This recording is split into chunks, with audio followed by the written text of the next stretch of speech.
Oui, la Christ, le bébé, regarde ma canisse, ils allaient fixer dans l'idée, ils allaient fixer dans l'idée qui s'attend moi le lot, enfin que n'a soit pas compté par une assemblée, au centre de l'État, la retournée du Bossonayo, au Seigneur Papa, Tapo, la Salomon, Yahweh Sénateur, le Sénateur Yokayo, Tolio Kanilo Banayo, Tolio Kanila Kisnayo, Sunga de Sokolo, Sosura Makamboyo, disposé comme un biso, âme et esprit d'abiso, enfin que Kolo, Yahweh Tolio Sanité, Tolio Kanila Kisnayo, Tolio Kasene au nom de Dieu, la Kisnayo Ombisi, Yahweh Nasson Monalilo, au Seigneur à l'éternel, nous allons s'appeler d'abiso, Sunga de Sokolo, Tebana Kososura, Sunga de Sokolo, Yahweh Tebana Comprendre l'idée, il y a ton Monalilo, oui, tous ensemble, oui, tous les qui viennent pour bâtir ensemble.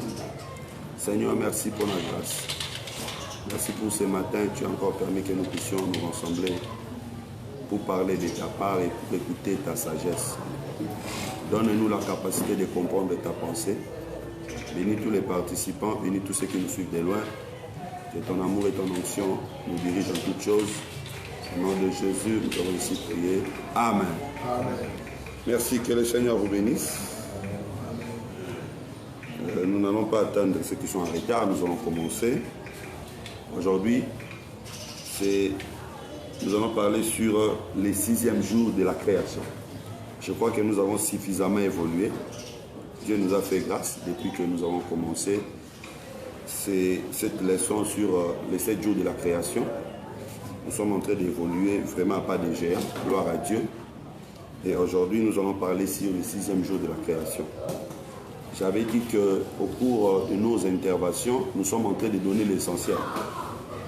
Parce que si nous avions voulu donner tous les détails, nous n'aurions pas pu terminer notre programme à temps. Parce que vous savez que nous avons un programme que nous sommes en train de respecter. Donc là, au mois de mars, nous devons terminer la création. Au mois d'avril, nous allons aborder un autre sujet ou une autre leçon, afin que nous puissions finir au mois de mai. Parce que c'est au mois de juin que nous allons clôturer cette année académique, aller en vacances, pour revenir après. Donc, gloire à Dieu pour tout ce qui s'est fait.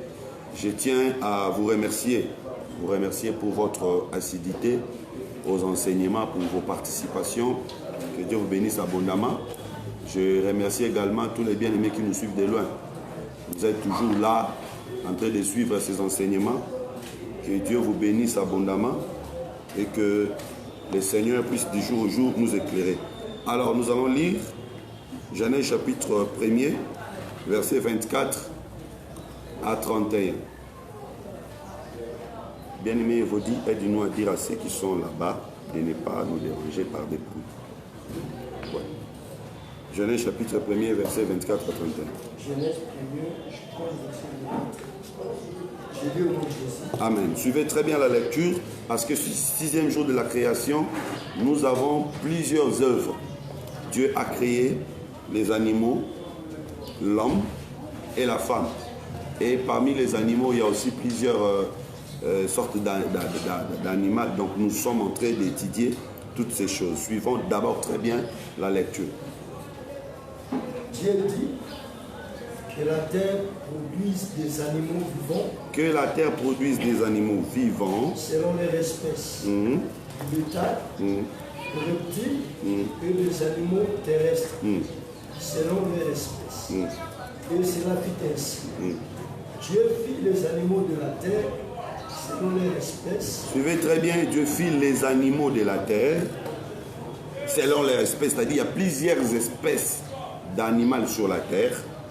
Le bétail selon son espèce. Première espèce, bétail. Ça c'est important. Parmi les animaux, nous avons les bétails. Quand on dit bétail, vous comprenez qu'il s'agit généralement des animaux de sacrifice. Le bœuf, la chèvre. Donc la plupart d'animaux compris dans les bétails, ce sont les animaux de sacrifice. Ok? Et tous les reptiles de la terre selon leur espèce. Il a fait également des reptiles Dieu vit que cela était bon. Dieu vit que cela était bon, c'est-à-dire des reptiles, des animaux sauvages, et aussi de bétail. Dieu vit que cela était bon.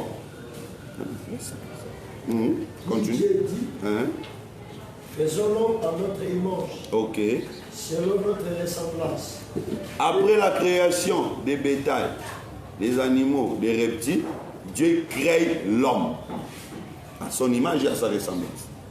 Qui domine sur les poissons de la mer, Il a été créé pour dominer sur les oiseaux du ciel, sur les poissons, sur les oiseaux, sur le bétail, sur les bétails sur toute la terre, et sur toute la terre. et sur tous les reptiles qui rampent sur Et sur tous les reptiles qui rampent sur la terre.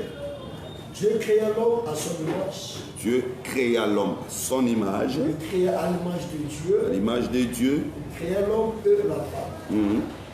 Dieu les bénit. Il créa l'homme et la femme. Attention. Donc quand il crée l'homme, au même moment quand il a créé l'homme, il a aussi créé la femme. Mais dans la manifestation, c'est l'homme qui s'est manifesté en premier lieu. La femme s'est manifestée plus tard. Amen. Je vais expliquer. On continue. Dieu les bénit. Et Dieu leur dit, soyez féconds, multipliez, remplissez la terre et la assujettissez. Dominez sur les poissons de la mer, Oui. sur les oiseaux du ciel et sur tout animal qui se met sur la terre. Et Dieu dit, voici, je vous donne toute herbe portant de la semence et qui est à la surface de toute la terre. Comme nourriture, Dieu a donné à l'homme les herbes qui portent la sémence. Il continue. Et tout arbre ayant en lui du fruit d'arbre Et les arbres fruitiers. et portant de la semence, ce sera votre nourriture. Ok. Et à tout animal de la terre, à tout oiseau du ciel, et à tous ceux qui se mettent sur la terre, et en soi un souffle de vie, je donne toute herbe verte pour le nourriture. Même aux animaux, Dieu a donné aussi les herbes comme nourriture. Et cela fit ainsi. Dieu vit tout cela qu'il avait fait. Voici, cela était très bon. Ainsi, il y a un soir, il y a un matin, ce fut le 6e jour. Voilà. Il y eut un soir, il y a un matin, ce fut le 6e jour. 6e jour de la création. Qu'est-ce que Dieu a créé? Il a créé les animaux, il a créé l'homme et à la fin, il a créé la femme. La femme, c'est la dernière œuvre que Dieu a créée avant de se reposer, avant d'entrer dans les repos. Alors, nous allons étudier les aspects symboliques ou les aspects allégoriques de ce texte. J'aimerais attirer votre attention. S'il vous plaît, mes chers bien-aimés, nous devons savoir une chose. Quand on lit les Écritures, remarquez ce qui se passe avec David et Jonathan. Saoul était en train de prévoir la mort de David. Alors, David s'arrange avec Jonathan. Jonathan lui dit, toi tu vas te cacher. Moi je vais prendre les informations. Si c'est vrai que mon père veut vraiment te tuer, je te ferai signe et tu partiras. Si ce n'est pas vrai, je te ferai signe, tu reviendras. Alors, quel sera ce signe? Jonathan dit, je vais tirer 3 flèches au hasard. Toi, tu seras caché. Moi, je vais tirer 3 flèches et je vais envoyer un jeune homme courir pour récupérer les flèches que je vais tirer. Si les flèches vont au-delà de là où toi tu es caché, sache que mon père va te tuer. Si les flèches ne sont pas allées au-delà, sache qu'il ne peut pas te tuer. Donc, et David était caché, Jonathan était en train de tirer des flèches. J'ai dit que le véritable David qui était caché dans les Écritures, c'est le Seigneur Jésus-Christ. Et toutes les flèches qui étaient tirées, vous savez déjà qu'une flèche c'est aussi le symbole de la parole, toutes les flèches qui étaient tirées, c'était pour lui, cela visait le Seigneur Jésus. Et il y avait un jeune homme qui courait, le jeune homme qui courait, c'est l'image de tous les prophètes qui travaillaient dans l'Ancienne Alliance. Donc, même si les flèches étaient tirées au hasard, mais les flèches visaient celui qui était caché. Et ces flèches ne parlaient que de la mort et la résurrection de celui qui était caché. C'est pourquoi nous disons qu'il n'y a eu que 3 flèches. La loi, les psaumes et les prophètes dans les temps anciens, qui ne visaient que celui qui était caché. Donc, les Écritures ne parlaient que de Jésus-Christ. Quand on lit un texte, il y a Christ qui est caché. C'est pourquoi, quand nous étions en train d'étudier l'interprétation des Écritures, nous avons dit qu'une écriture doit être christocentrique. C'est-à-dire, quand on prend un texte biblique, on doit d'abord retrouver la personne de Jésus-Christ à l'intérieur. C'est comme ça, je vais vous dire, dans des principes d'herméneutique, peut-être que nous allons étudier l'herméneutique l'année prochaine. Dans les principes d'herméneutique, il y a des grandes écoles. La première école qui présente l'herméneutique dans 3 dimensions. Herméneutique, c'est la science d'interpréter les Écritures. Alors, quand on veut interpréter les Écritures, on doit se baser sur 3 dimensions. Donc, tout texte biblique est tridimensionnel. Tout texte biblique a 3 dimensions. Ça, c'est important, il faut retenir.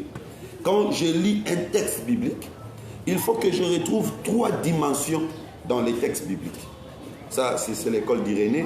Et l'école d'Origène dit que dans les textes bibliques, il y a 4 dimensions.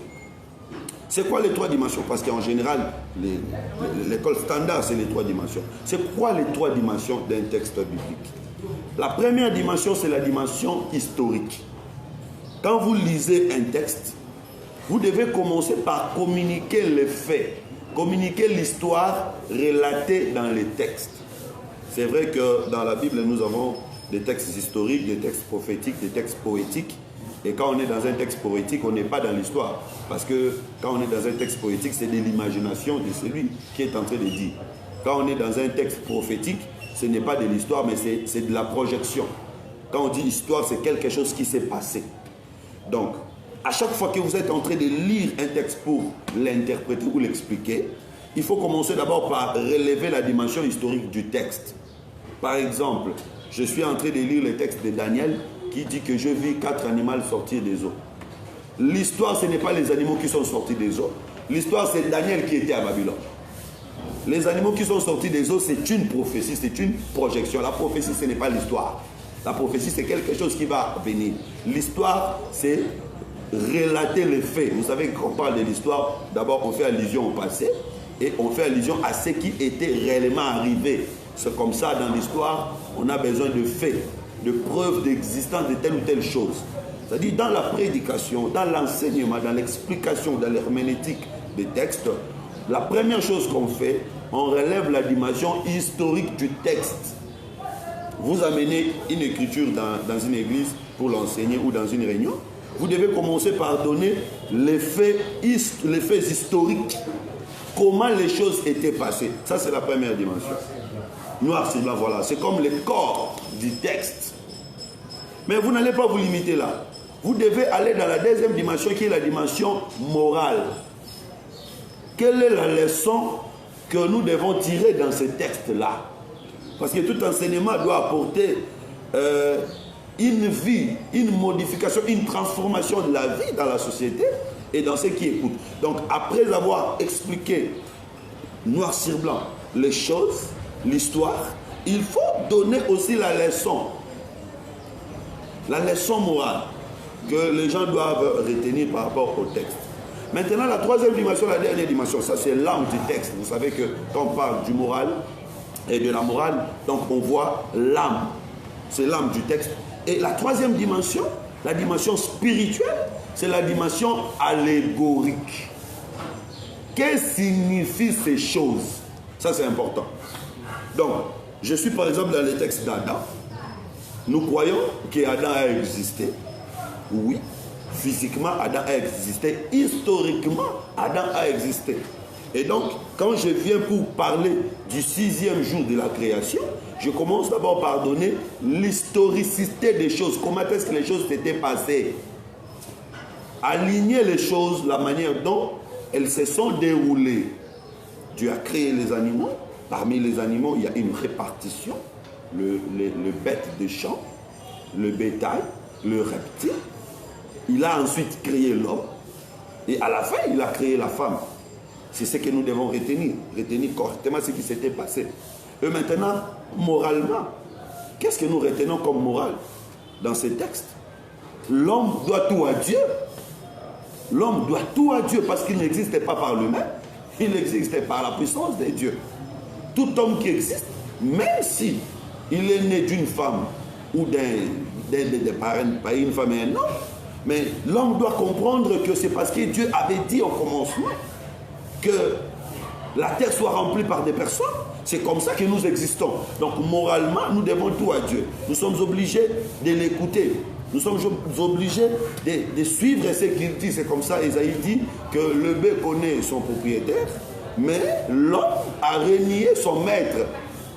Les bœufs, les animaux connaissent leur maître, mais l'homme a oublié son créateur. Ça, c'est la dimension morale. Mais la dernière dimension, c'est la dimension allégorique. Qu'est-ce que cela signifie? C'est là où les choses se compliquent. Parce que l'homme, Adam, que vous voyez, n'est pas seulement Adam. Adam était une préfiguration.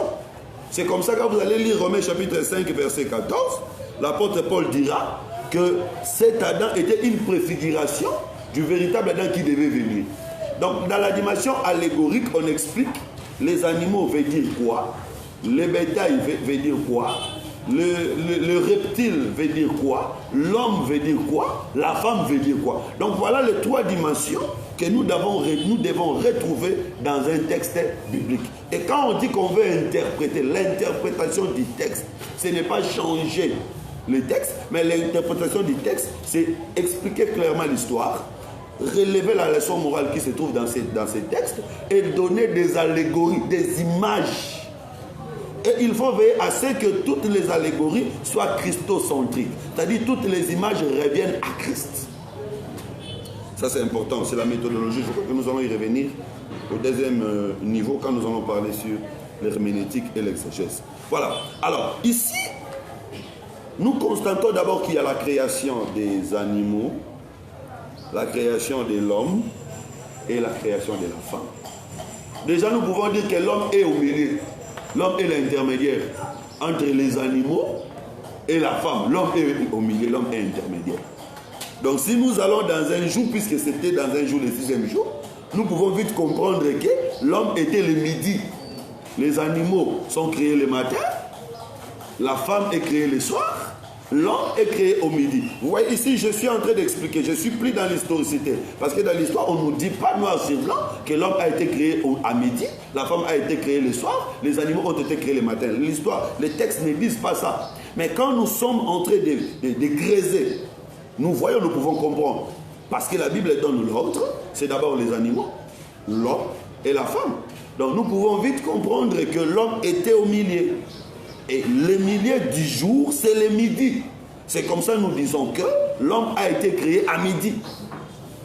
Les animaux ont été créés le matin, la femme le soir, l'homme a été créé à midi. Et donc l'homme qui est créé à midi, c'est l'intermédiaire. Il parle de Jésus-Christ qui devait être intermédiaire entre les animaux et la femme. Mais attention, parmi les animaux, nous avons les bétails. Les bétails, c'est généralement les animaux de sacrifice. Alors, si nous lisons Jérémie chapitre 11, verset 19.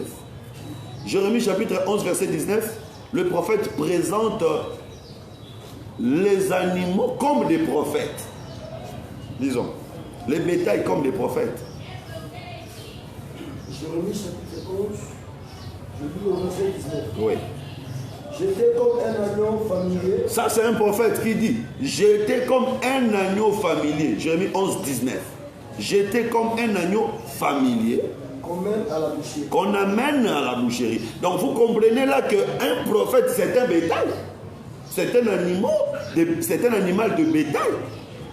Donc ici, Jérémie veut nous montrer que quand il crée en premier lieu les animaux qui sont venus avant l'homme, c'est aussi l'image des prophètes qui sont venus avant Jésus-Christ. Je crois que là c'est clair. Oui. Donc, et ils étaient des animaux de sacrifice. Dieu les avait créés avant Jésus-Christ. C'est comme ça. Ça c'est Genèse. C'est-à-dire ce qui se passe dans le 6e jour de la création était en train d'annoncer ce qui va arriver. Comment est-ce que Dieu va visiter le monde? Dieu va commencer par envoyer d'abord les bétails, c'est-à-dire les prophètes, et Jésus-Christ viendra au milieu. Et vous savez aussi que c'est Jérémie qui présente la venue des prophètes comme au temps du matin. Il dit, je vous ai envoyé des prophètes dès le matin. Ah, donc les bétails créés les matins, c'est l'image de tous les prophètes qui sont venus avant la venue de Jésus-Christ. Ça, c'est très bien. Et si nous voulons encore donner plus de symbolisme dans les 5 premiers jours de la création, nous pouvons également dire que les 5 premiers jours de la création parlent aussi de la loi, les 5 livres de Moïse, qui devaient précéder la venue du 6e jour où Jésus devait venir en chair. Donc, le prophète devait venir avant. Ça, c'est très important. Voilà pourquoi, même dans l'organisation, Jean-Baptiste devait également venir avant Jésus-Christ. Parce qu'il était l'animal qui devait être créé avant l'homme. Parce que parfois, il faut se poser la question, comment Dieu crée les animaux avant l'homme? En réalité, le 6e jour de la création, c'est l'homme qui est l'œuvre principale de Dieu. Mais pourquoi Dieu crée les animaux avant lui? C'était seulement pour montrer que les prophètes viendront avant la venue de Jésus. Et si nous voulons ajouter encore notre texte pour appuyer notre thèse, Hébreux chapitre 11, verset 37. Hébreux chapitre 11, verset 37. Hébreux 11, verset 37. Oui. Rapidement. Ils furent lapidés. Ou les prophètes. On est en train de parler des prophètes. Les prophètes furent lapidés. Sciés. Ils furent sciés. Torturés. Ils moururent tués par l'épée. Ils ont été tués par des épées. Ils allèrent ça et là. Vêtus de peaux de brebis. Vêtus de peaux de brebis. Et de peaux de chèvre. Et de peaux de chèvre. Vous voyez. Donc un prophète c'est un agneau. Un prophète c'est une brebis. Un prophète c'est une chèvre. Donc ce sont les animaux de bétail. Et même l'apôtre Paul, quand il vient, il compare un serviteur à un bœuf. Vous voyez. Donc tout ça, ce sont les animaux de bétail. Le bœuf, la chèvre, l'agneau, la brebis. Donc quand Dieu crée les bétails, c'était pour montrer que Dieu crée les prophètes. Dieu envoie les prophètes et ils viendront avant la création de l'homme, qui est le Seigneur Jésus-Christ. Ça, c'est très important. Mais il n'y a pas seulement la création des bétails, il y a également la création de reptiles. Je vais laisser les chemins que nous savons toujours, reptiles, serpents. Serpent, c'est le diable. Attention, d'ailleurs dans la Bible, le serpent n'est pas toujours le diable. Le serpent explique beaucoup de choses par rapport au contexte. Et c'est très important pour un prédicateur de maîtriser le contexte. Ici, je vais ouvrir une parenthèse. Je vais rentrer. Nous allons voir cela quand nous allons arriver dans cette leçon d'herméneutique. Mais vraiment, interpréter un texte nécessite la compréhension du texte. Et pour comprendre le texte, il faut comprendre d'abord l'auteur du texte. Parce que si vous ne savez pas l'auteur du texte, vous ne comprendrez jamais ce qu'il veut dire. Je ne sais pas, je vais prendre des exemples terre à terre, mais qui vous permettront de comprendre. Si, par exemple, c'est un Équatorien, un Mongala qui écrit un texte, quand il parle de Kwanga, par exemple, ce qui Mongala le dit que Motokobi Kakana Kwanga terre. Si tu ne sais pas la culture là-bas, tu vas penser qu'il est en train vraiment de parler de la Chikwang. Mais chez eux, il n'y a pas de pain. Moi, j'étais déjà à l'Équateur.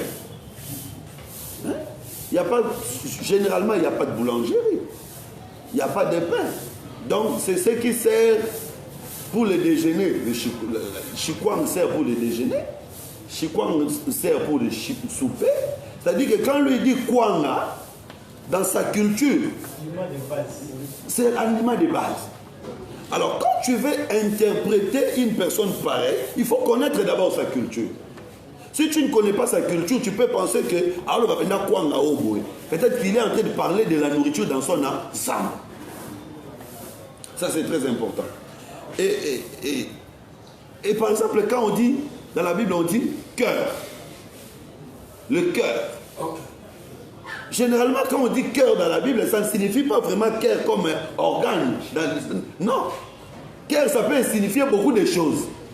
C'est-à-dire, pour interpréter un texte, il faut savoir la culture de celui qui est en train de parler. Qu'est-ce que cela veut dire par rapport à lui, par rapport à sa compréhension? Et maintenant, tu peux ramener ces textes par rapport à aujourd'hui. Parce qu'il faut savoir que la Bible a été écrite dans un espace de 1600 ans. 1600 ans. De Genèse à Apocalypse. Donc ça n'a pas été écrit à la même époque. Les choses qui sont là ne signifient pas les mêmes choses. Parce que ça dépend des époques, ça dépend des années. Telle chose pouvait signifier telle chose dans une époque, et mais dans une autre époque pouvait signifier aussi autre chose. C'est comme ça, interpréter les Écritures nécessite la compréhension du temps et la compréhension de l'auteur. C'est comme ça, le travail de l'interprétation n'est pas un travail facile. C'est pas que tu dors, tu te réveilles le matin, tu dis, je vais interpréter. Ça, bon, il faut vraiment prendre le temps, suffisamment de temps, d'utiliser. C'est comme ça que je vous dis qu'il y a beaucoup de fausses interprétations qui sont devenues comme des vraies, tout simplement parce que les vraies interprétations ne sont pas là. Alors je rentre. Le serpent n'est pas toujours le diable. Ça dépend du contexte. Par exemple, si nous lisons Matthieu chapitre 23, verset 33. Reptile, ici reptile, je prends seulement serpent. Donc nous avons déjà retenu, 6e jour de la création, en premier lieu Dieu crée les bétails. Bétail, ici nous avons compris que c'est les prophètes qui devaient venir avant l'homme. Parce que l'élément moteur, l'élément central du 6e jour de la création, c'est l'homme. Alors tout ce qui vient soit avant, soit après l'homme. Et l'homme est au centre. Et nous voyons que les bétails ici, c'est les prophètes qui ont été créés avant, qui sont venus avant. Après, il y a aussi des reptiles. Matthieu chapitre 23, verset 33. Serpent, race de vipère. Ici, Jésus est en train de parler à qui? Israël. Il est en train de parler à Israël. Il les appelle serpents, race de vipères. Vous voyez que reptile dans la Bible, ce n'est pas seulement Satan. Reptile dans la Bible, c'est aussi le peuple d'Israël. Donc quand on montre que reptile ont été créés avant l'arrivée de l'homme, cela montre aussi que Israël a existé avant que Jésus ne vienne. Donc Dieu a créé le peuple d'Israël avant Jésus. Dieu a envoyé les prophètes avant Jésus. Et reptile comme peuple qui était censé faire l'expiation du peuple, c'était les prophètes. Les bétails qui étaient là étaient censés faire l'expiation du peuple. Donc avant la création de l'homme, nous avons les prophètes, image des bétails, reptiles, image du peuple d'Israël. Et aussi, il y avait aussi les animaux de la forêt. Les animaux de la forêt, ici nous pouvons aller dans Daniel chapitre 7, verset 3. Vous voyez, dans Daniel chapitre 7, verset 3, on nous présente les lions, l'ours, les léopards, comme la domination des nations. Donc les autres animaux de la forêt représentent les nations. C'est-à-dire, avant que Jésus ne vienne, il y avait Israël, il y avait les nations, et il y avait des prophètes. Jésus est venu après. Daniel chapitre 7, verset 3.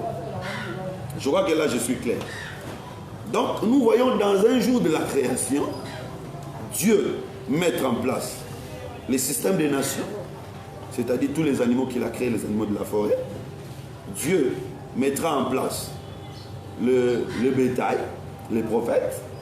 Dieu mettra en place le reptile. Nous avons vu Matthieu chapitre 23 présenter le reptile comme Israël. Et après, Dieu va créer l'homme.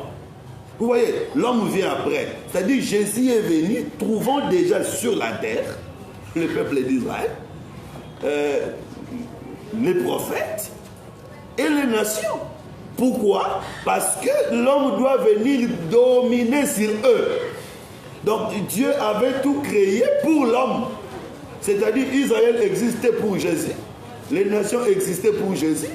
Et les prophètes existaient pour Jésus. Quand lui, il viendra, c'est lui qui viendra dominer sur eux. Ça, c'est très important. C'est comme ça, quand Jésus est venu, le diable lui présente tout le royaume de la terre. Il dit, adore-moi, je te donnerai. Non, Jésus ne pouvait pas adorer parce que Jésus savait que tous les royaumes de la terre ont été créés pour lui. Mais il y a un temps où il devait tout récupérer. Donc, celui qui vient au milieu du jour, c'est le Seigneur Jésus-Christ. Et remarquez, quand Dieu crée Adam, malgré que Adam a été créé après, mais c'est lui qui va donner des noms à tous les animaux. Donc vous comprenez que quand Jésus vient, c'est lui qui donne le nom. Il regarde Hérode, il lui donne le nom de renard. Il regarde Cephas, il dit non, tu ne seras plus appelé Simon, tu seras appelé Pierre. C'est-à-dire que c'est Jésus qui vient donner les vraies identités. Il est venu après, mais c'est lui qui vient donner les vraies identités. Voilà pourquoi nous disons que le Seigneur Jésus, c'est lui qui a transformé la cour de l'histoire du monde. Il est venu après, il a trouvé le monde existait déjà, il a trouvé des prophètes qui existaient déjà, il a trouvé des philosophes qui existaient déjà, mais quand lui il vient, il transforme toutes choses selon lui. Ça c'est très important. C'est comme ça que vous allez remarquer que quand Joseph arrive dans la maison de Potiphar, Potiphar lui donne toutes les responsabilités. Moi, je me demande toujours, Potiphar n'avait-il pas d'autres travailleurs? Avant que Jésus n'arrive, Potiphar avait des travailleurs. Avant que Joseph n'arrive, Potiphar avait des travailleurs. Mais quand Joseph va arriver, tous les travailleurs de Potiphar doivent donner des responsabilités. C'est Joseph qui va s'en occuper. C'est comme ça que nous disons que, avant que Jésus n'arrive, il y avait des prophètes sur la terre. Mais quand Jésus arrive, tous les prophètes doivent cesser de travailler. C'est Jésus qui va s'occuper de tout. Ça, c'est très important. Et je dis aussi dans la vie de chacun de nous, si Jésus arrive dans ta vie, tu vas tout abandonner, Jésus va s'occuper de tout. Ça, c'est très important. Et alors, c'est la même chose que nous remarquons aussi, quand Moïse construit le temple. Moïse, mais aussi Salomon. Moïse construit les tabernacles, Salomon construit les temples. Le jour où la nuée était descendue dans les temples, la Bible dit tous les sacrificateurs sont sortis. Pourquoi les sacrificateurs sont sortis? Parce que la nuée est descendue. Nous disons que cette nuée, c'est la venue de l'Esprit ou de Christ. Quand il arrive, l'homme doit cesser de travailler. Donc nous disons que les animaux ont existé avant lui, les reptiles ont existé avant lui, les bétails ont existé avant lui, mais quand lui il vient, toutes ces choses seront soumises à lui. Donc quand Jésus vient, il va dominer sur des choses qu'il avait trouvées. C'est comme ça, vous allez remarquer, à la naissance de Jésus, il y a des bergers qui étaient en train de paître les troupeaux. Mais quand Jésus est né, ils ont vu l'ange les parler. La Bible dit que les bergers ont abandonné les troupeaux. Pourquoi ils ont abandonné les troupeaux? Parce que le véritable berger était né, était venu. Ici, nous pouvons comprendre que l'homme qui vient au milieu, c'est le Seigneur Jésus-Christ. Mais quand lui il vient, il va dominer sur ce qu'il a déjà trouvé. Alors, lisons Romains chapitre 5, verset 14.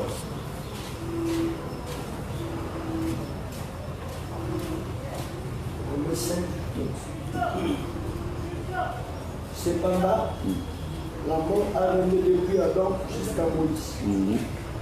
Même sur ceux qui n'avaient pas péché, par une transgression semblable à celle d'Adam, lequel est la figure de celui qui devait venir.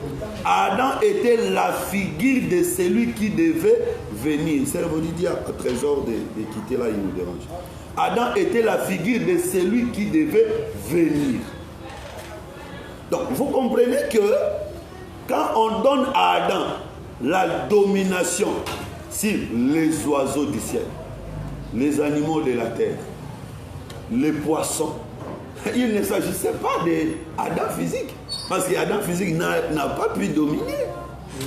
Mais cela parlait de celui qui devait venir, le véritable qui est le Seigneur Jésus-Christ, lui qui devait dominer. Lui qui devait dominer sur les oiseaux. Or, quand on parle des oiseaux, vous voyez aussi, c'est l'image d'un peuple qui sera enlevé. Le Seigneur Jésus devait dominer sur les oiseaux. Quand on parle des animaux, vous voyez l'image d'un peuple de la terre, le peuple d'Israël. Le Seigneur Jésus devait dominer sur Israël. Et quand on parle de poissons, on peut aussi parler des poissons dans la mer. Parce qu'attention, les poissons qui sont pêchés représentent l'Église dans une autre dimension. Les poissons dans la mer ou les monstres marins représentent aussi les nations. Donc il doit dominer sur l'Église, sur Israël et sur les nations.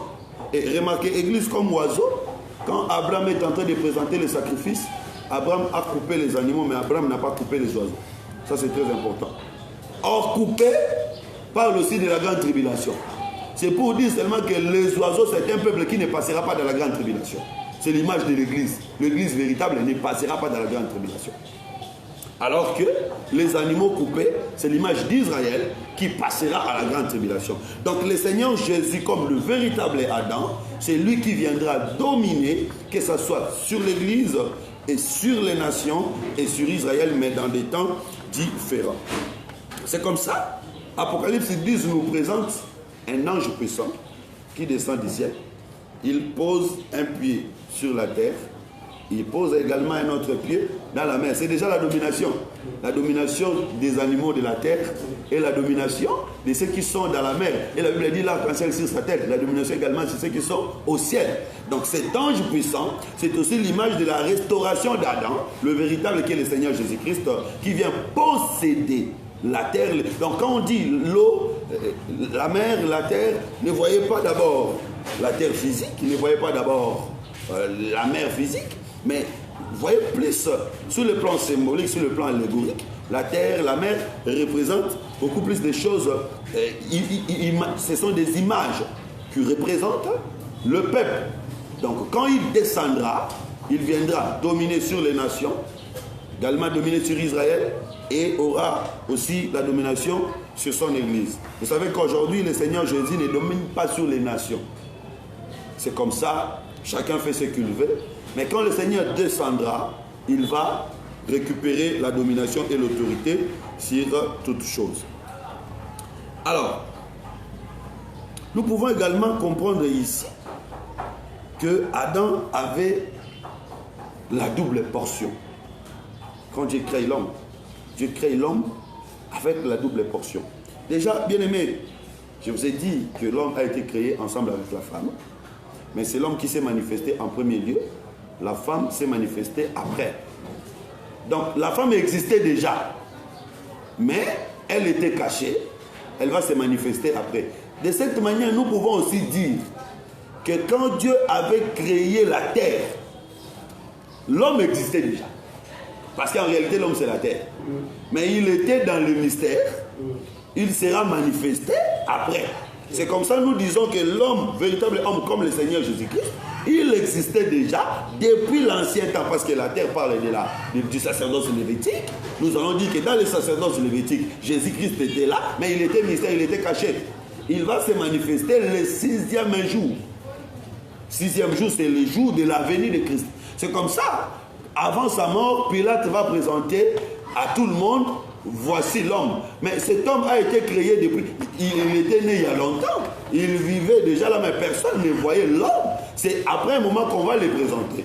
Donc j'ai dit que le Seigneur Jésus existait déjà dans les sacerdoces lévitiques, mais il sera manifesté après. C'est l'homme aussi comme poussière qui existait déjà dans la terre le 3e jour, mais cet homme sera manifesté après. Je crois que vous comprenez. Et si nous voulons également parler de la manne cachée, vous savez que la manne cachée, c'est la manne du 6e jour. Oui, très bien. Cette manne existait déjà. Premier jour, 2e jour, 3e jour, 4e jour, 5e jour. La manne des 5 premiers jours parle de la loi, de l'enseignement de la loi. Cette manne parle aussi de tous ceux qui ont travaillé dans l'ancien temps. Toutes ces personnes ne pouvaient pas traverser un jour. Il n'y a que la manne du 6e jour qui est capable de traverser pour arriver jusqu'au 7e jour. C'est comme ça nous disons, nous du 17e jour, nous ne pouvons pas manger la manne du 5e jour. Nous mangeons la manne du 6e jour. Parce que la manne du 5e jour pourrit. Mais la manne du 6e jour ne pourrit jamais. C'est-à-dire, ce que nous sommes en train de prêcher, c'est l'enseignement de Jésus qui ne pourrit jamais. Mais l'enseignement de la loi pourrit. Moïse avait dit, Si tu n'es plus d'accord avec ta femme, tu peux la répudier. C'est la manne du 5e jour. Aujourd'hui, au 7e jour, on ne mange pas. Parce que ça ne traverse pas. Mais nous mangeons la manne du 6e jour. Ce que Jésus avait dit quand il était vivant. Ça a traversé jusque chez nous. Donc, Adam, c'est l'image du Seigneur Jésus-Christ qui avait double portion. Double portion comment? Parce que c'est la terre. Dieu avait pris la terre. Il a formé l'homme avec la terre. Et quand il finit de former l'homme avec la terre, qu'est-ce qu'il fait? Il souffle. Donc Adam était la terre. Adam était aussi le ciel, parce que le souffle de Dieu, c'est le ciel. C'est Dieu. Donc Adam était double portion. Or, dans les Écritures, selon Deutéronome chapitre 21, versets 16 à 17, ils lisons ça. La double portion, c'est pour le fils premier-né. Donc, quand Dieu, parce que vous savez que Ève, Dieu n'avait pas soufflé dans Ève, mais Dieu n'a soufflé que dans Adam. Pourquoi Adam, on lui donne une double portion, mais Ève n'a pas double portion? La double portion, c'est pour le fils premier-né. Deutéronome chapitre 21, verset 16 à 17. Deutéronome 21, 16 à 17. Il ne pourra point, quand il partagera son bien entre ses fils, reconnaître comme au premier-né, 6e jour, reconnaître comme au premier-né le fils de celle qu'il aime. L'homme qui a 2 femmes et qui, s'il arrive qu'il n'aime pas la première femme et qu'il aime plus la deuxième femme, mais le jour où il voudra partager son héritage, il ne peut pas donner double portion à la deuxième femme, mais il va donner double portion au premier-né de la première femme. Attention, dans la loi, Dieu parle d'abord de lui-même. Dieu parle d'abord de lui-même, c'est-à-dire que l'homme qui devait avoir 2 femmes, c'est Dieu. Ça, c'est la folie, mais c'est ça. L'homme qui devait avoir 2 femmes, c'est Dieu. Moi, je me rappelle toujours. C'est vraiment ça qui m'a poussé à venir dans cet évangile. Des frères, moi, à cette époque-là, moi, j'étais témoin de Jéhovah. Et on vient me dire que nous sommes pas dans la base de l'Ibaï. Et si, frère, on a boire ma boma. Boire ma boma, il boire ma boma. Nzambe,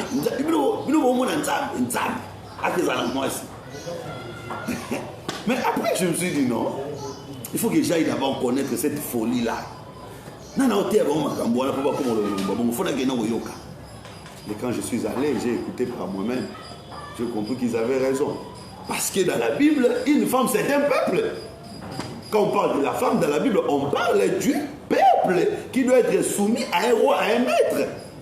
Et donc, Dieu a 2 peuples dans la Bible. C'est simple. Le premier peuple, c'est le peuple d'Israël. Et le deuxième peuple, c'est nous, Église. Et maintenant, le fils premier-né de l'Église, c'est qui? Suivez bien. Le fils premier-né de l'Église, c'est qui? Ce sont les apôtres. Parce que dans une Église, le ministre de Dieu doit être le premier-né dans cette Église-là. Alors, le fils premier-né d'Israël, c'est qui? C'est Jésus. Vous voyez, maintenant, la double portion comme héritage de Dieu, Dieu ne donne pas double portion au ministre, Dieu donne double portion à Jésus qui est fils premier-né d'Israël. Malgré qu'il n'aime pas trop Israël, mais double portion Dieu donne à Israël. C'est pourquoi, bien-aimé du Seigneur, bien-aimé dans le Seigneur, si tu as besoin de double portion, il faut suivre Jésus. Parce que l'homme ne peut pas donner à l'autre double portion. Ne peut donner double portion que celui qui a double portion, c'est Jésus. C'est Jésus qui peut te donner les centiples et la vie éternelle. Les ministres de Dieu n'ont jamais eu cette capacité de donner aux gens les centiples et la vie éternelle. Un ministre de Dieu peut te donner l'argent, mais il ne te donnera jamais la vie éternelle. Celui qui a la double portion, c'est le Seigneur Jésus. C'est comme ça que nous disons que Adam, qui devait être à la fois terrestre et céleste, c'est le Seigneur Jésus-Christ. Donc quand Jésus marchait là, c'était la terre et le ciel qui étaient rassemblés. En Jésus, il y avait le mélange de la terre et le ciel. C'est comme ça, quelque part, David va prophéter pour dire, tu abaissas les cieux. C'est-à-dire que dans Jésus, le ciel était descendu. C'est comme ça, un jour, Jésus va dire aux enfants d'Israël, si c'est par les doigts de Dieu que je chasse les démons, le royaume des cieux est descendu vers vous. Ah, donc Jésus qui marchait là, c'était le royaume. Le royaume des cieux qui était descendu. Ça, c'est très important. Donc, nous disons que Adam, qui est à la fois terrestre et céleste, c'est l'image de Jésus qui avait la double portion. Alors, quand il vient pendant la chaleur du jour, cela veut simplement montrer que il vient au milieu du jour. Cela veut montrer Jésus-Christ qui vient dans la puissance de Dieu. C'est comme Abraham qui ne peut pas avoir un enfant si le milieu du jour ne vient pas. Abraham a eu un fils, Abraham a eu la promesse du fils au milieu du jour. C'est au milieu du jour que 3 hommes sont venus visiter Abraham. Et le milieu du jour, c'est la chaleur. Donc le Seigneur Jésus-Christ, comme véritable Adam, il est venu avec une puissance extraordinaire pour faire sortir celui qui était dans sa tente. Parce qu'Abraham était dans la tente, il devait sortir pour rencontrer le Seigneur. Et nous disons qu'Abraham, qui était sorti de sa tente, quand Jésus était venu, c'est l'image des apôtres. Parce que leur tente, c'est quoi? Leur tente, c'est le sacerdoce lévitique. Ils étaient dans le sacerdoce lévitique, ils étaient dans la loi de Moïse, mais quand ils ont rencontré la chaleur de Jésus-Christ, ils ont abandonné la loi de Moïse, ils sont sortis. Et en sortant, c'est alors qu'ils ont rencontré le Seigneur. Et donc, ceux qui étaient restés dans leur tente ne sont pas sauvés. Et aujourd'hui, nous aussi, nous, peuple des nations, nous qui étions peuple des nations, quand nous avons rencontré le Seigneur, la chaleur de la puissance de Dieu nous a fait abandonner nos anciennes tentes, c'est-à-dire nos anciennes vies, pour aller à la rencontre du Messie qui nous sauve aujourd'hui. Ça, c'est très important. Alors, vous allez également remarquer que pour la création de l'homme, la Bible dit que Dieu devait rassembler la poussière. Il a rassemblé la poussière. C'est alors qu'il a formé l'homme. Et cet homme, comme c'est l'image de Jésus-Christ, la venue de Jésus, c'était aussi le rassemblement de la poussière. Ça, c'est très important. Et si vous comprenez, quand on parle de la poussière, nous sommes en train de parler de tous les prophètes que Dieu devait rassembler pour que Jésus soit manifesté. C'est comme ça, quand on regardait Jésus, on voyait Isaïe, on voyait Jérémie, on voyait Jean-Baptiste, on voyait Moïse, on voyait l'un des prophètes. Donc il était le rassemblement de la poussière. C'est comme ça, il est le véritable tabernacle, en qui ou en quoi on devait trouver le rassemblement de plusieurs dons. Les enfants d'Israël ont donné des dons et les dons, plusieurs dons qu'ils ont donnés, ces dons ont formé un tout, qui est le tabernacle. C'est très important. Alors maintenant la Bible dit qu'il a été créé à l'image et à la ressemblance de Dieu. Adam a été créé à l'image et à la ressemblance de Dieu. Donc, si nous nous basons toujours dans notre logique, comme l'apôtre Paul présente Adam comme une préfiguration de Jésus-Christ, nous pouvons également dire que Jésus était l'image et la ressemblance de Dieu. C'est pourquoi il faut comprendre, quand on dit image, c'est quoi? Et quand on dit ressemblance, c'est quoi? Jésus comme image de Dieu, ça veut dire quoi? Jésus comme ressemblance de Dieu, ça veut dire quoi? Déjà, Exode chapitre 20, versets 4 à 6, lisons. Exode 20. Versets 4 à 6. Verset 4 à 6.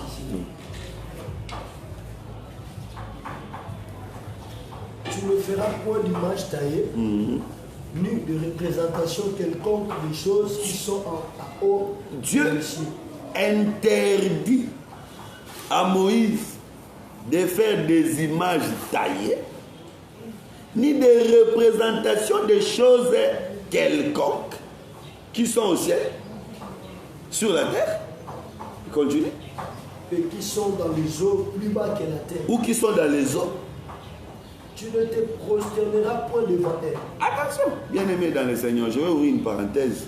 Peut-être que ça va faire un peu de débat. Mais il y a ici deux lois. Première loi, on interdit de faire les images.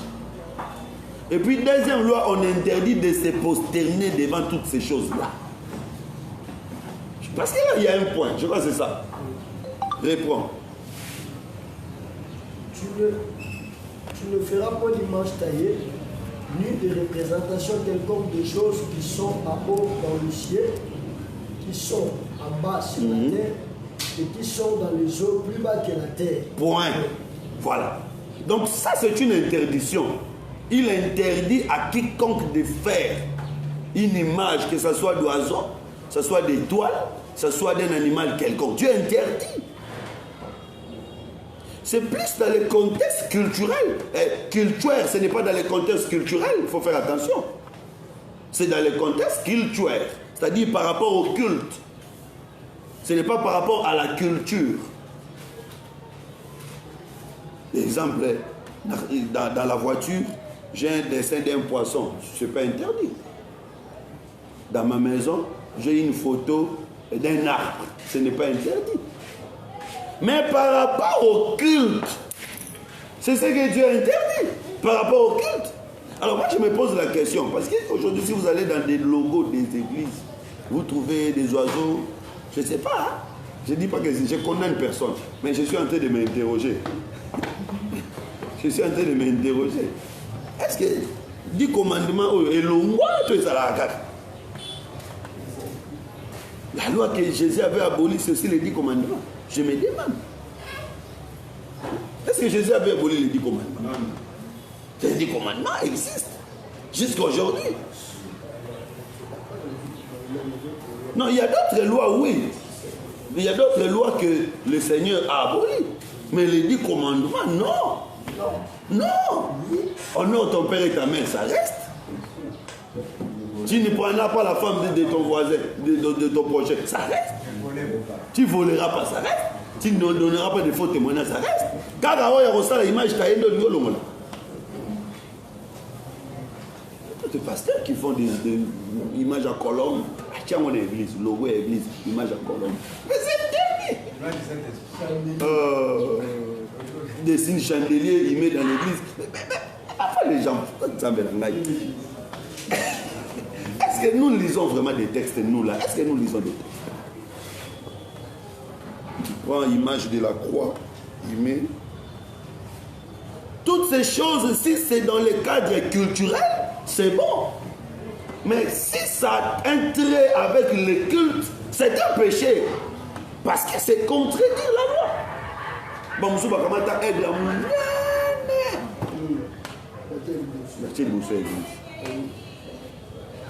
mais c'est interdit. C'est interdit. Dessin des étoiles. Vous dessinez des étoiles dans l'église. Donc toutes ces choses-là sont interdites. Et deuxièmement, maintenant, il interdit aussi de se prosterner devant ces images. Voilà, il y a des interdictions. Il interdit d'abord de faire ces choses-là. Et en second lieu, il interdit de se prosterner devant ces choses-là. Donc, vérifier des logos. Pas le logo avec l'église, tout vérifier. Les Koulouzou, feuilles d'olive, c'est interdit. Et deuxièmement, c'est prosterner où? Ici, avec nos amis catholiques, c'est encore grave, parce que non seulement ils ont fait, ils ont aussi adoré, ils se sont prosternés devant toutes ces choses, c'est interdit. Donc, mais Dieu qui avait interdit ces choses, si vous allez dans le tabernacle, il a dit à Moïse de faire des chérubins. Comment toi-même tu as interdit qu'on ne fasse pas de représentation? Mais toi tu autorises à Moïse de faire. Cela voulait seulement dire que le tabernacle c'était lui l'homme qui devait être créé à l'image de Dieu. Parce que quand on parle de l'image, c'est la visibilité de quelque chose qui est invisible. C'est la visibilité d'une idée. Une idée, une pensée. On donne l'image, c'est-à-dire on donne la forme. L'image, c'est en quelque sorte la forme. C'est le corps d'une pensée. d'une idée. Je vais construire une maison 4 niveaux. J'ai une idée. Alors, donnez-moi l'image de ce que tu veux. Je prends, je fais. C'est-à-dire, ce que je fais là comme croquis, c'est la visibilité de ce que j'ai en tête. Et donc, Dieu comme esprit, il ne pouvait être manifesté ou être vu qu'à travers son image. Et l'image de Dieu, dans l'ancien temps, c'était le tabernacle. Parce que le tabernacle, c'était le ciel descendu sur la terre. Et quand Jésus est venu, c'était lui vraiment l'image de Dieu. Donc quand on regarde Jésus, on a une idée de Dieu.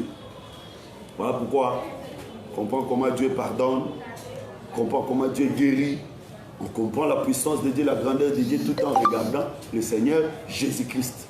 Il était l'image de Dieu. On comprend comment est-ce que Dieu accepte de prendre la place de l'homme tout en regardant Jésus-Christ. Et j'ai dit aujourd'hui, tu ne peux pas connaître Dieu si tu ne regardes pas Jésus. Parce que Jésus, c'est Dieu rendu visible.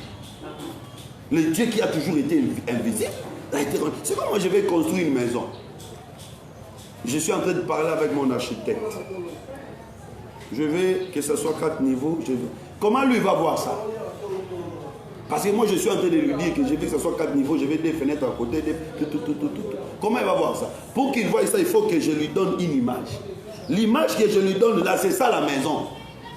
Tu ne vas pas séparer ça et parce que c'est ça la maison. Donc, celui qui était venu là, c'est ça le Dieu invisible là qu'on n'a jamais vu, il est manifesté sur la terre. C'est comme ça la Bible dit, il est l'image du Dieu invisible.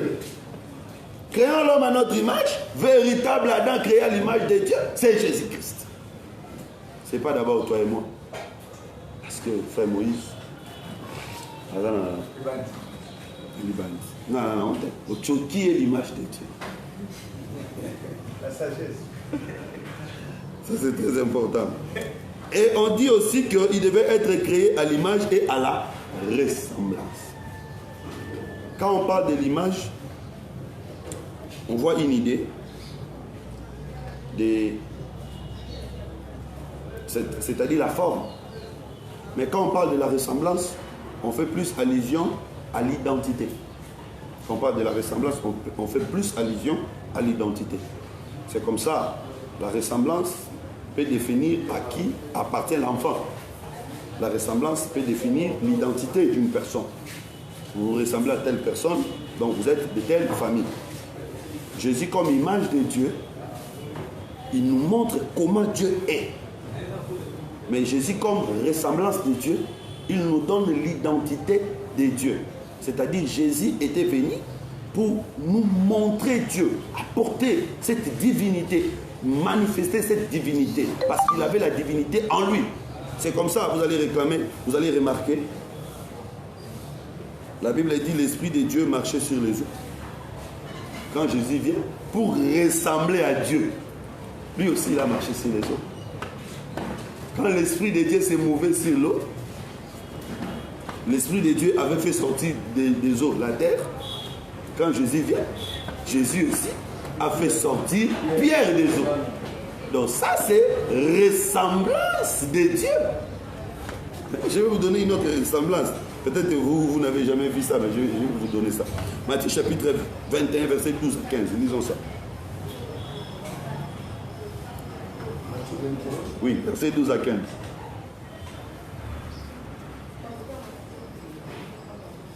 Jésus entra dans le temple de Dieu, il chassa tous ceux qui vendaient. Jésus entre dans le temple et il chasse tous ceux qui vendaient. Et qui achetaient dans le Il n'a pas seulement chassé ceux qui vendaient, il a chassé aussi ceux qui ont acheté. Ceux qui achetaient. Il renversa les tables. Il a renversé des tables. Et le siège des vendeurs. Il a renversé des sièges des vendeurs. Et il a dit. Et il a dit. Il est écrit. Ma maison sera appelée une maison de prière. Mais vous en faites une caverne de volets, des aveugles et des boiteux. Ouais. Continue. S'approchèrent de lui dans le temple et il les guérit. Tu as sauté, non, papa? Le verset 13. Et il leur dit, il est écrit, ma maison sera appelée une maison de prière. Mais vous, vous en faites une caverne de volets. Ok. Le verset 14. Les aveugles et les Voilà. Qu'est-ce que Jésus fait? Il renverse les tables, il chasse les vendeurs et les acheteurs du temple. Or, vous savez que le temple, c'est le lieu de l'héritage. Donc, Jésus chasse un peuple qui était dans son héritage. Mais c'est pour ressembler à Dieu. Dieu aussi qui chassait toujours Israël de Canaan. Dieu avait chassé Israël de Canaan. Quand il chasse Israël de Canaan, il chasse et les vendeurs et les acheteurs. Les vendeurs, c'est qui? C'est tous les sacrificateurs qui faisaient le travail. Les prophètes. Dieu, quand il chasse, et les prophètes sont allés en captivité, et ceux qui écoutaient les messages, ils sont partis. Et quand Jésus vient pour ressembler à Dieu, lui aussi, il doit chasser. Mais quand il chasse, la Bible dit, les boiteux et les aveugles sont venus. Ah, donc après avoir chassé ceux qui étaient là, les boiteux et les aveugles viendront. Les boiteux et les aveugles qui sont venus, c'est nous. Nous qui étions des peuples avec des défauts. Parce que dans les temples, c'était interdit à ceux qui avaient les dépôts d'entrer. Mais quand ceux qui étaient là sont chassés, en ce moment-là, même ceux qui avaient des défauts vont entrer. Et si vous lisez la suite, là, on dit que et les enfants sont venus en train de chanter. Donc, les enfants, c'est ceux qui n'étaient pas comptés, ils sont entrés. Donc, vous voyez que Jésus ressemble de plus en plus à Dieu. Parce que c'était lui qui était l'image et il devait aussi être la ressemblance. Ça, c'est très important. Alors, donc, pour terminer avec Adam, nous disons que Adam représente le Seigneur Jésus-Christ qui était venu au milieu. C'est lui qui vient, mais quand il arrive, il vient après la création d'animaux. Mais quand il arrive, c'est lui qui va donner les noms, c'est lui qui va dominer, c'est lui qui va régner. Donc le Seigneur Jésus est venu après, mais c'est lui qui est en train de dominer, c'est lui qui est en train de régner sur toute la création, en commençant par l'homme, l'animal et tout ce qui a existé avant lui. C'est comme ça nous disons, il y a eu des philosophes, il y a eu des prophètes qui ont existé avant Jésus, mais la venue de Christ, la doctrine chrétienne domine ici toutes les pensées, toutes les philosophies qui ont existé avant la venue de Jésus-Christ. Et troisième position, au sixième jour de la création, Dieu crée la femme. La femme qu'on appelle Ève. Déjà, nous pouvons comprendre si nous voulons situer par rapport au temps, les animaux le matin, l'homme à midi, la femme le soir. J'ai bien dit que ce n'est pas écrit noir sur blanc, c'est par rapport à notre explication. Dans un jour, nous avons ces trois grands temps. Il y a les matins, il y a les midis et les soirs. Donc, puisque Dieu a créé ces trois choses, au sixième jour, nous pouvons comprendre que les matins, c'est les animaux, midi, c'est l'homme, la femme, c'est le soir.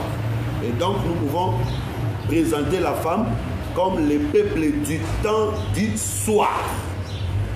Et nous disons que ce peuple qui est venu au temps du soir, c'est l'image de l'Église. C'est ça, Luc chapitre 11, verset 1, utilisons ça.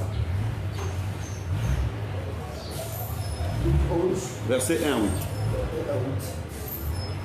Jésus priait un jour à un certain lieu.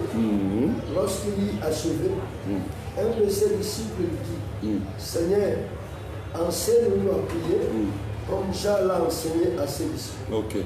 Il leur dit, quand vous priez, dites, Père, que ton nom soit sanctifié, que ton règne vienne. Donne-nous chaque jour notre pain quotidien. Pardonne-nous nos offenses, nos péchés, car nous aussi nous pardonnons à quiconque nous offense. Et ne nous induis pas à tentation. Il leur dit encore, si l'un de vous a un ami, et qu'il aille le trouver au milieu de si l'un de vous a un ami, et qu'il va trouver cet ami au milieu de la nuit, pour lui dire, ami, prête-moi 3 pains. Prête-moi 3 pains. Car un de mes amis est arrivé de voyage chez moi. Un de mes amis est arrivé en voyage chez moi. Suivez bien ici. Et je n'ai rien à lui offrir. Je n'ai rien à lui offrir. Et si de l'intérieur de sa maison, cet ami lui répond, ne m'importune pas. La porte est déjà fermée. Mes enfants et moi sont au lit. Je ne puis me lever pour te donner le pain. Je vous l'ai dit, même s'il ne se levait pas pour le donner, parce que c'est son ami, il se leverait à cause de son opportunité. Écoutez, bon, terminons là. J'ouvre une parenthèse, je vais revenir. Vous voyez, quand on dit ici que l'ami répond, il dit par exemple que je suis déjà au lit avec mes enfants, ne me dérange pas. Si tu veux interpréter ici, c'est une parenthèse, tu ne vas pas interpréter ces textes dans le contexte d'aujourd'hui. Comment lui dort avec les enfants? Est-ce qu'il n'avait pas de femmes? Ça c'est aujourd'hui. Ça c'est aujourd'hui qu'on ne dort pas avec les enfants. Les enfants dorment ailleurs. C'est aujourd'hui. Et ça dépend des cultures. Donc pour interpréter un tel texte, il faut rentrer dans la culture ou dans la civilisation de celui qui avait écrit. Est-ce qu'on dormait avec les enfants ou pas? Vous voyez, à ce moment-là, vous allez donner une bonne interprétation. Je ferme la parenthèse. Mon problème, c'est quoi ici? C'est que il y a 3 personnes ici, dans Luc chapitre 11. Il y a 3 personnes. Il y a quelqu'un qui est dans la maison, qui a des pains. C'est-à-dire que lui, il a des pains. Il a mangé, il y a des restes. Alors, il y a un autre qui est chez lui. Et il y a une troisième personne qui vient comme visiteur. La troisième personne qui est venue ne se connaît pas avec celui qui a les pains. C'est celui qui l'accueille qui a un ami. Donc quand lui il vient, il a fait pour qu'il trouve à manger. C'est son ami qui va aller plaider chez un autre ami. Mais lui, il est arrivé le soir. C'est comme ça que j'ai dit, dans une dimension, ceux qui sont arrivés le soir, c'est nous l'église. Nous sommes arrivés chez Jésus-Christ, dans la maison de Jésus. Et la maison de Jésus, c'est l'église. Maintenant, lui, le chef de la maison, nous ne pouvons pas aller chez cet homme-là parce que nous ne le connaissons pas pour aller demander le pain. Non, nous ne le connaissons pas. C'est lui le chef de la maison, c'est-à-dire le chef de l'église, qui est allé au ciel pour nous demander 3 choses et nous ramener. Et donc, si aujourd'hui nous sommes en train de manger, c'est parce que quelqu'un est allé demander pour nous. Donc celui qui est allé demander pour nous, c'est le Seigneur Jésus-Christ. Il est allé demander chez son ami qui était en train de dormir. Or, dormir, c'est aussi le repos. Dieu qui avait terminé son travail, Dieu qui était dans le repos. Le Seigneur Jésus est allé demander 3 choses pour nous amener. Et si vous lisez 1 Jean chapitre 1 Jean chapitre 5 verset 6, l'apôtre Jean présente les 3 choses qui soutiennent la foi chrétienne. Il dit l'eau, le sang et l'esprit. C'est 3 choses que Jésus-Christ a demandé pour nous. L'eau, le sang et l'esprit. Or, l'eau parle de la purification. C'est-à-dire dans l'église, ce que Dieu nous a donné en premier lieu, c'est la purification au moyen de sa parole. Le sang parle du sacrifice. Dans l'église, un enfant de Dieu doit être pur, purifié par la parole. Un enfant de Dieu doit avoir aussi la vie des sacrifices. La vie des jeûnes, la vie des prières, la vie des offrandes, c'est ce qui soutiennent également la foi chrétienne. Et en dernière position, l'esprit. L'esprit parle de la puissance. Donc dans l'église du Seigneur, nous devons avoir la purification, nous devons avoir la vie des sacrifices et nous devons avoir la puissance de Dieu. En ce moment-là, notre foi est soutenue. C'est les 3 pains que nous sommes en train de manger pour que le séisme du monde ne nous fasse pas tomber. 1 Jean chapitre 5, verset 6. Je vais lire ça. 1 Jean chapitre 5, verset 6. Et là, je peux aller plus loin. Heureusement, on n'a pas assez de temps. 1 Jean 5, 6. La Bible dit ceci. C'est lui, Jésus-Christ, Oui. qui est venu avec de l'eau et le sang. Non avec l'eau seulement. Avec l'eau et avec le sang. Et c'est l'esprit qui rend témoignage. Ok. Parce que l'esprit est la vérité. Il est venu avec l'eau et le sang. Non seulement avec de l'eau, mais le sang. Et l'esprit rend témoignage. C'est comme ça, c'est la croix de Golgotha. Il y avait des choses qui ont été données. L'eau et le sang. L'église ne pouvait pas commencer sa marche. Pour que l'église commence sa marche, l'église devait attendre la 3e chose. C'est quand le Saint-Esprit est descendu que l'église a commencé sa marche. Donc, dans l'église, on doit retrouver ces 3 choses. Et si vous allez dans 1 Roi chapitre 7, verset 13, quand Salomon a construit le temple, Salomon a le mur du temple. Chaque mur était construit par 3 rangées de pierres taillées. J'avais fait des recherches et j'ai découvert des images de ces temples-là. Chaque pierre taillée avait plus ou moins la mesure de cette table, presque 1 mètre carré. Chaque pierre taillée. Mais maintenant, un mur du temple avait 3 rangées. Donc ici, vous multipliez cette table fois 3. C'est ce qui constituait un mur dans les temples. Et après chaque 1 mètre, il mettait des plaques de cèdre. Il construit, il met des plaques de cèdre. Donc on a un mur de plus ou moins 3 mètres. Vous comprenez? Des larges.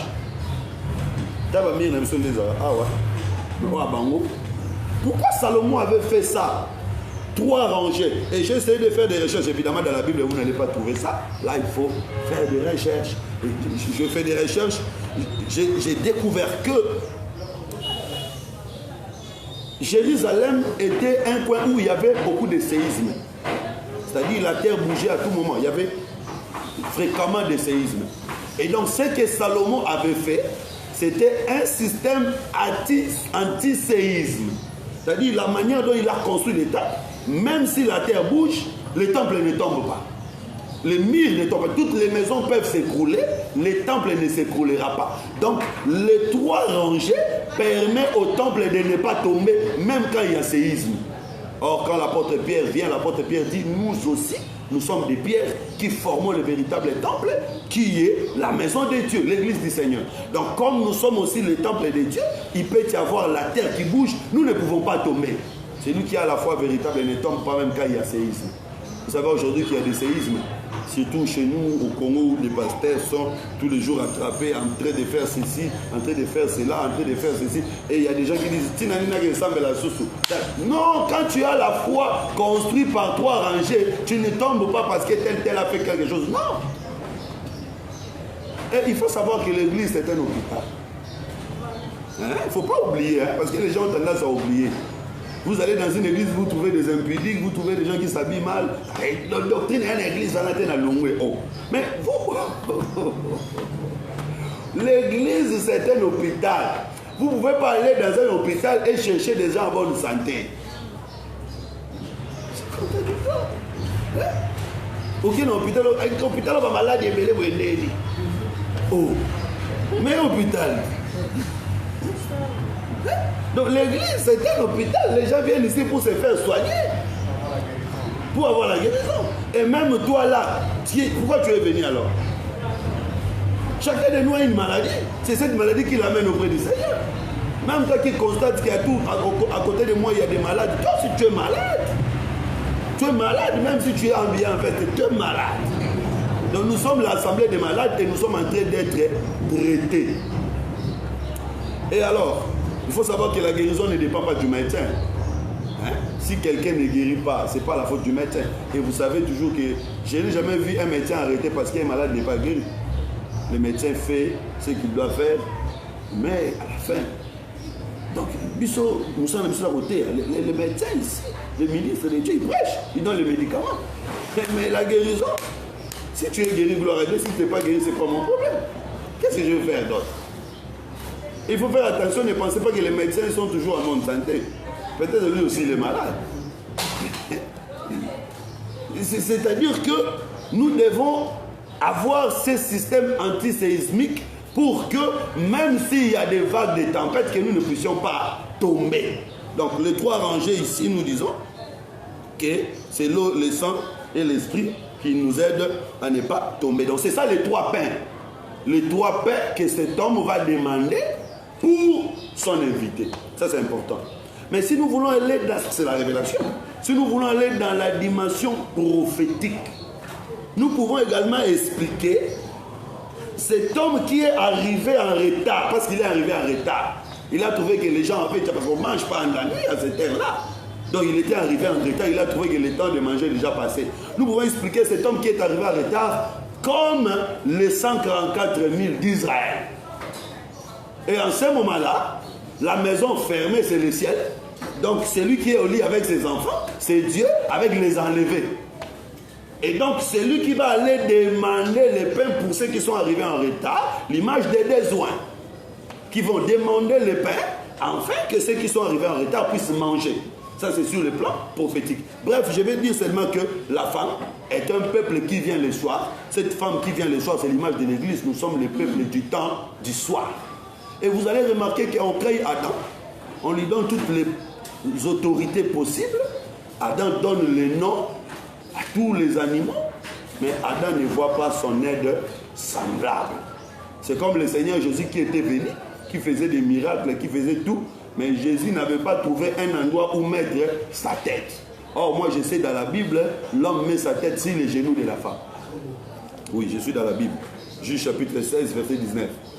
C'est-à-dire que quand il cherche un endroit où mettre sa tête, c'est qu'il cherchait les genoux d'une femme. Il était à la recherche des genoux d'une femme. Jésus lui-même dit, c'est ça les adorateurs que les pères cherchent. Or, quand on dit adorateur, on dit genoux. À d'autres termes, c'est ça les genoux que la tête cherche. C'est que Jésus qui était en train de chercher un endroit où mettre sa tête, c'est seulement Jésus qui cherchait les genoux. Or, les genoux, c'est les adorateurs. C'est-à-dire, il était en train de chercher une femme, mais pas n'importe quelle femme, une femme adoratrice. Donc, cette femme représente l'Église. C'est comme ça, quand Dieu finit de façonner la femme, Dieu va maintenant amener la femme auprès de l'homme. Ici, nous disons qu'aujourd'hui aussi, la femme est en train d'être façonnée. C'est comme ça, Adam, avant d'avoir la femme, Adam doit dormir. Adam qui doit dormir avant d'avoir la femme ici, c'est l'image du Seigneur Jésus-Christ qui doit mourir afin que l'Église soit manifestée. Donc nous, l'Église, nous sommes les produits de la souffrance, le produit de la mort de Jésus-Christ. Il était mort pour que nous soyons manifestés. C'est par sa mort que nous sommes manifestés. Et donc, maintenant, Dieu devait prendre le temps de préparer la femme. À la fin de cette préparation, Dieu va prendre la femme pour aller présenter à l'homme. Nous disons aussi que le temps où l'Église est en train d'être enseignée, c'est le temps de la préparation de la femme. Après ce temps de la préparation, Dieu nous présentera auprès de notre époux que nous sommes en train, il est en train de nous attendre. Donc le Seigneur nous présentera. Ça, c'est aussi l'image de l'enlèvement. Et donc façonner la femme avec les mains parle aussi de l'œuvre du ministère qui est en train de travailler aujourd'hui afin que l'Église puisse atteindre la stature parfaite. Donc voilà un peu en résumé ce que nous pouvons dire sur le 6e jour. Que le Seigneur Jésus-Christ vous bénisse.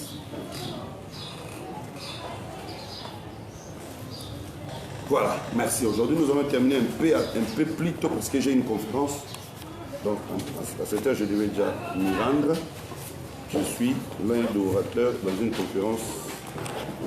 Quelque part, il faut que je me rende. Alors, très rapidement, s'il y aura 2-3 questions, nous allons répondre. Merci à ceux qui nous ont suivis de loin. Que Dieu vous bénisse abondamment. Vous pouvez nous envoyer vos questions. Je vais également répondre. Bien-aimé, tu peux interrompre les directs.